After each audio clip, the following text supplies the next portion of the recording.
Welcome, my name is Nathan Van Zante and welcome to Up the Science Ante, where I show you a series of demonstrations that you can experiment with at home.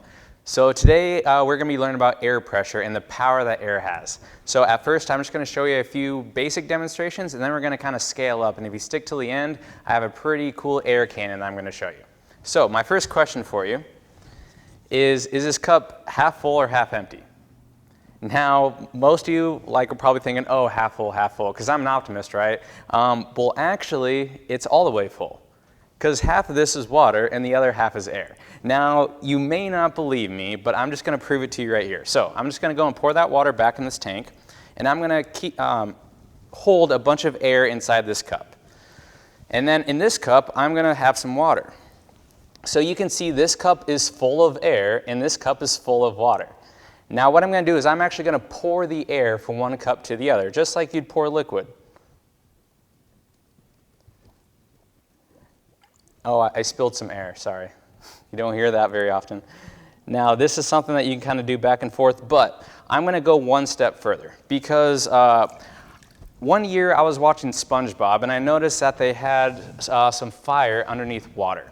Now, I realize that this is not possible, but I wanted to give it a shot anyway. Now, if you just light a regular candle and put it underwater, I'm pretty sure everyone here knows what's going to happen.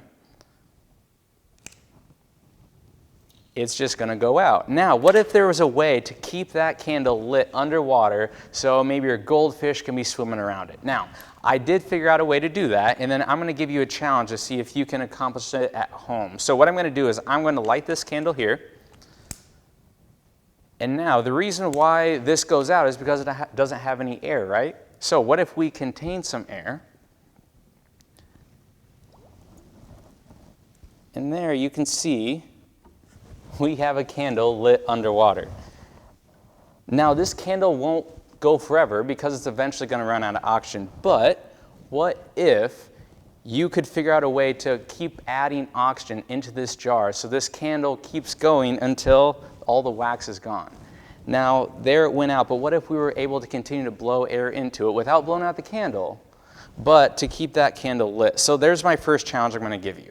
Now my next demonstration I'm going to show you, this one I like to do more if I have someone there with me, just because it's a little more fun, and you're going to see why here. But today, because of circumstances, I just have to show you this demonstration by myself.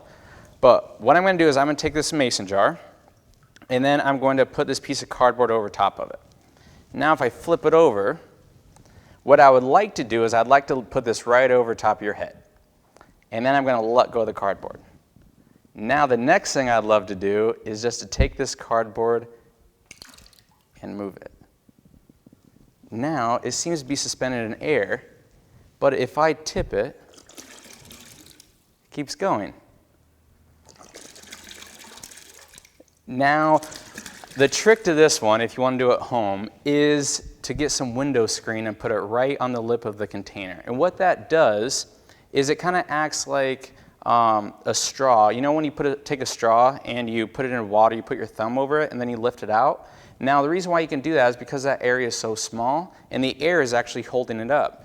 Now with this, because this lip is too big, we have to make that area really small. So what you do is you use something like a window screen that can basically act as a bunch of straws put together. Now before you go and cut the window screen out of your bedroom, you can go to a hardware store and just get it for a couple of dollars. So you don't have to be cutting anything out of any of your rooms, okay? So that is one thing. Now I want to show you one step up that you can do. So I'm going to take this and I'm going to fill it up again. Now this is a Prego jar, it could be any container. You can just take a regular cup and glue window screen on the top. I just like the ones that have the lips on it just because you can hide that window screen a little bit better. Now, I don't know if you caught what I said last time, but the reason why this water's staying in is because the air around it is what's pushing it up. The air is pushing up. So if you were to get rid of this air, that water would fall down. So what I'm going to do is I'm going to breathe in really deep, and then that's going to let the air suck out the air, and then the water should fall down. All right, you ready? Wait, Okay, I'm just kidding. There's a hole in the back of the jar. So if you let air go back in, that's going to make it fall. But I promise it is the air around it. That's what's lifting this up. Now, if you don't quite believe me yet with air's lifting abilities and its holding powers, I have another demonstration here for you that requires a meter stick. So I'm going to grab that really quick and then I'll be right back. All right, what I have here is a paint stirring stick from Ace Hardware. I like these ones because they're a little bit thinner. If you go to other department stores, sometimes they're too thick to do this. But what I'm going to do is I'm actually going to karate chop this. Now, I do not have some black belt in karate. In fact, I only went to one class when I was in 5th grade. So I haven't gone since. Now, what I'm going to do is I'm not going to put anything heavy on this side. So I'm just going to karate chop it like this. Now, you see how it flips up. But if it were to, if I was to be able to hold this side, it'd be easy. But instead, I'm just going to use this newspaper here to hold this down. Now, if I were to roll this up, I'm just going to move this right here. If I were to roll this up and put it right here, and I would go to karate chop it, it's not going to work. So what I need to do is I need to use the power of the air around me to hold this down. So I'm actually going to put on my safety glasses for this one, and I'm going to take a single sheet of newspaper, and I'm going to lay it right over top here. Now, what I'm going to try and do is I want all the air above this newspaper to hold this down enough where I can karate chop it. All right. Now, if you go to do this at home, don't hit the table. It hurts. All right, right here. So 3, 2, 1. And did you see that? That newspaper was able to hold this down enough for me to karate chop it. Now, one thing I kind of want you to think about is if I were to do this really slow, it isn't enough weight to hold it. And I kind of want you to think why that is. So why when I go slow does it lift up? Well, when I go really fast, it breaks no problem. So why is that? All right, now for my next couple things, I'm going to take it to the other side of the table. Okay, so right here I have a little vacuum chamber that I made. This is just a piece of wood with some Flex Seal on it and just some hose fittings on here to connect to my vacuum pump. Now what this is going to do is it's going to suck all the air out of the jar because I don't think you realize the amount of pressure that goes on all these, all the things around us. So for example, I'm going to take just a regular balloon and I'm just going to put it inside this container. Now, actually I'll go ahead and put 2 balloons in there. Now you see how small those balloons are. Now what if I take all that pressure around and just take it out? Okay, you ready? Now I'm going to go and close this valve.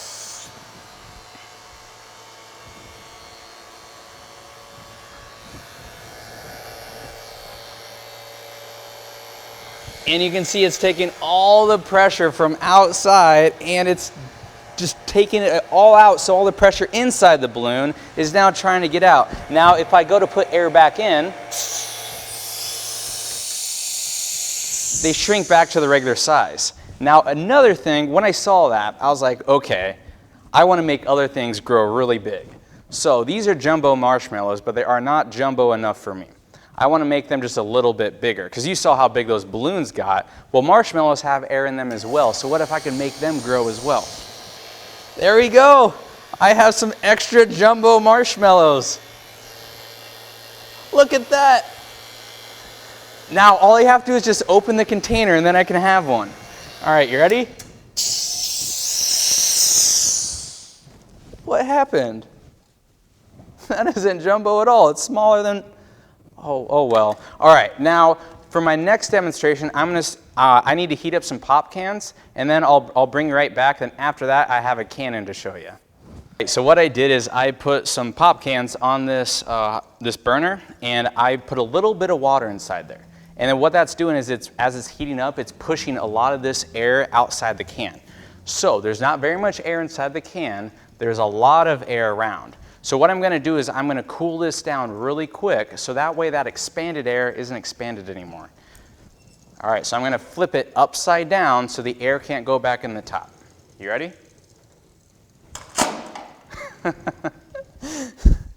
Can you see that? The air from around collapsed this can. Now I'm going to go and do it again with these a little bit bigger cans. I got to go quick. That can crushed to nothing. Now I have one more here.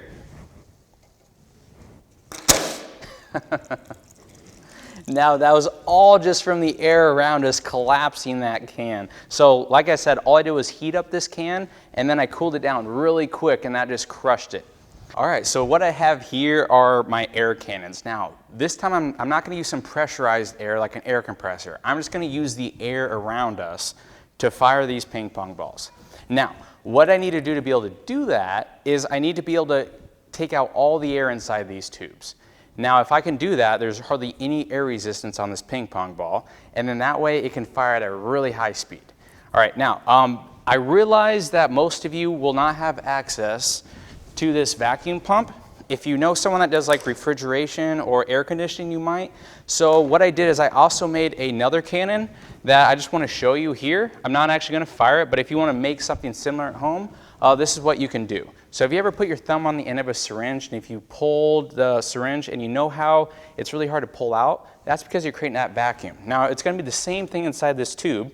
What you do is you just get something. I used a 3D print, but you can do anything, and you just need to put it on this end of the tube. You need to seal it, and then you need to pull this piece through the entire tube, and then when it reaches the end, the air is going to rush inside the tube. There's no mechanical things that you'll need. You can run with the string if you want. I used this turning mechanism, and I connected it to my drill, but just because I only have time for one cannon launch, I'm just going to use this vacuum cannon because I have a vacuum pump. So what I'm going to do to set this up is I'm going to put this material, it's called Mylar, on the end. If you don't have this, you can use aluminum foil. Now, this Mylar, what I want you to do is I want you to put it over the end of this container, and then you're going to seal it. And you're going to do that with both sides, and then I'm going to turn on the vacuum pump. We're going to suck out all the air. But I guess before you put that on, you need to put a ping pong ball in. And then when you puncture that side, the air is going to rush inside the tube, and it's going to hit whatever you're pointing at. All right, so I'm going to go and get this set up. Okay, so right now I am sucking out all the air inside this tube. So when I puncture that side, the air should be rushing back in and then hit those cans on the end. And we're going to see how much damage this ping pong ball can do. Now, you can imagine if you throw a ping pong ball, you're not going to do hardly any damage to that can. But if you throw it at really high speeds, you'll be able to do some damage. So this is about ready. And then when I puncture that end, I want you to be able to look what happens to these pop cans. All right?